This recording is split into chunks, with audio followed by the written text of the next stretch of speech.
صحابو کې دا په درجه کمال موجود لکه څنګه چې خبیب رضی الله تعالی عنہ په پاسګاډ باندې تړلې او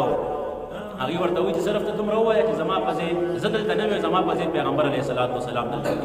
او ته خپل کور کې بچو سره په آرام باندې ناست وې. نو خبیب رضی الله تعالی عنہ ورته وایي چې زه دام نه خوښوم چې دې وخت کې پیغمبر علیه السلام چېرته موجود دی، د هغه په خوا کې د یو ازغی لاړ شي او خبیب دې په کور کې په کلار ناست دی، خبیب دام نه خوښوي.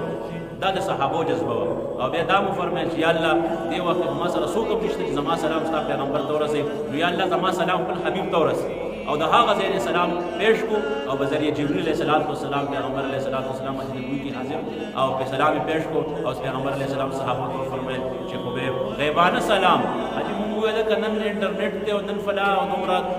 ترقی شو دلته یو واسطم نشتا او الله رب العزت سلام حاضر کړو لګو هغه